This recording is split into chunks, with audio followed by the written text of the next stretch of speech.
Hello Pinky બેન, આજે તમે કઈ વાર્તા સંભળાવશો? આજે હું તમને ખેડૂત કાકાનું ખેતર નામની વાર્તા સંભળાવીશ.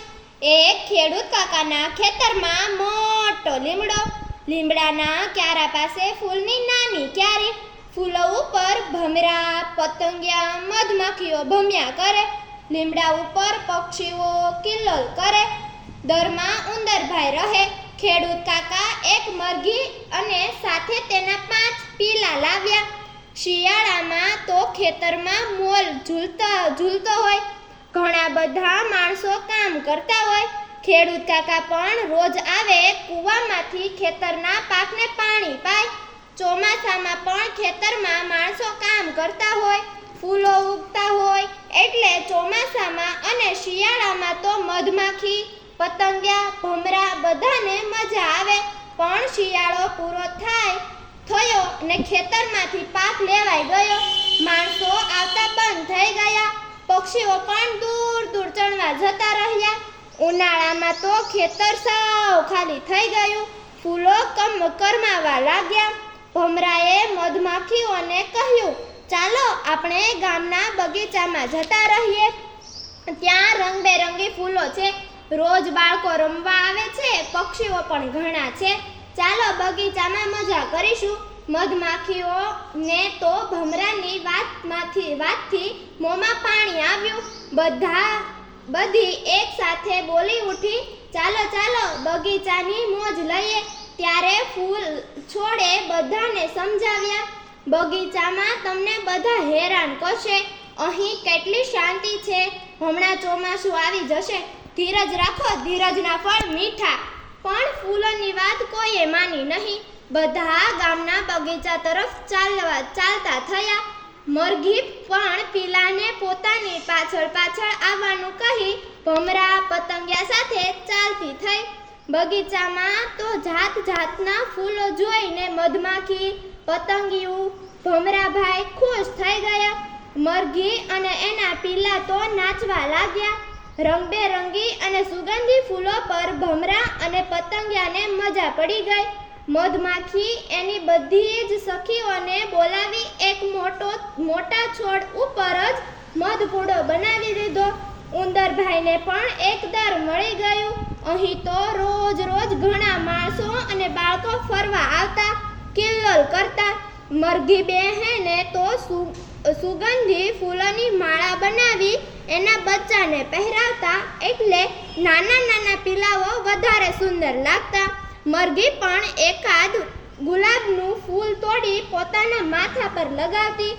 થોડા દિવસ થયા, અહીં બાળકો આનંદ કિલ્લોલ કરતા એ ગમતું, પણ પતંગિયાને પકડવા પતંગિયાની પાછળ દોડતા.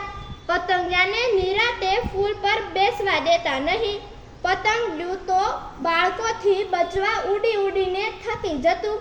એમણે તો બધા મિત્રોને કહ્યું, અહીં તો મને બહુ ડર લાગે છે, મારે તો ખેડૂત કાકાના ખેતરમાં પાછું જવું છે.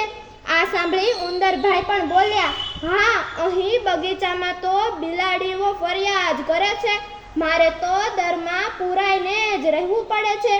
ચાલો પતંગિયા ભાઈ, હું પણ તમારી સાથે ખેડૂત કાકાના ખેતરે આવું. મરઘીઓ, એના પીલા તથા મધમાખી, ભમરા હસવા લાગ્યા.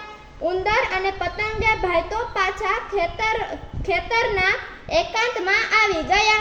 અહીં મરઘી અને તેના સુંદર પીલાને જોઈ એક માણસ રાતના અંધારામાં આવ્યો ને પીલાને પેટીમાં પૂરવા લાગ્યો. મરઘી બેન તો મોટેથી રડવા લાગ્યા, બચાવો બચાવો. મરઘીનો અવાજ સાંભળી મધમાખીઓ અને ભમરાભાઈ આવ્યા અને પેલા શિકારીને ડંખ મારવા લાગ્યા. ત્યારે શિકારી પીલાને મૂકીને ભાગ્યો. હવે મરઘી બેનને પણ પસ્તાવો થવા લાગ્યો. તેઓને ખેતરના ફૂલોની વાત સમજાય, અહીં તો માણસો એમને મારી નાખશે કહી એ પણ પીલાને લઈ ખેડૂત કાકાના ખેતર તરફ ચાલવા લાગ્યા. હવે બાકી રહ્યા ભમરાભાઈ અને મધમાખીઓ.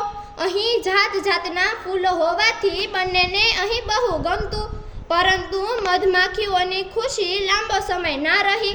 એક દિવસ આવો મધથી ભરેલો મધપૂડો જોઈને એક માણસે નીચે ધુમાડો કર્યો. બિચારી બધી જ મધમાખીઓને ઉડી જવું પડ્યું. માંડ માંડ એકઠું કરેલું મધ પેલો માણસ લઈ ગયો. મધપૂડો છોડી ધુમાડાથી બચવા મધમાખીઓને ઉડી જવું પડ્યું. હવે તો મધમાખીઓને પણ પસ્તાવો થયો. આના કરતાં ખેડૂત કાકાનું ખેતર સારું હતું કહીને બધી સંપીને ખેડૂત કાકાના ખેતરના લીમડે પાછી આવતી રહી. ભમરાભાઈને પણ હવે ભાઈબંધો વગર ગમતું નહોતું. અહીં ફૂલો વધારે હતા, પરંતુ હવે વાત તો કોની સાથે કરશે? એમણે પણ ખેડૂત કાકાના ખેતરમાં પાછા જવાનું નક્કી કર્યું. એમને ફૂલના શબ્દો યાદ આવ્યા. ધીરજના ફળ મીઠા. ફરી પાછા બધા ખેડૂત કાકાના ખેતરમાં પોતપોતાની જગ્યાએ ગોઠવાઈ ગયા અને આનંદ કિલ્લોલ કરતા થઈ ગયા. તો બાળ મિત્રો, આજે તમને આ વાર્તા કેવી લાગી?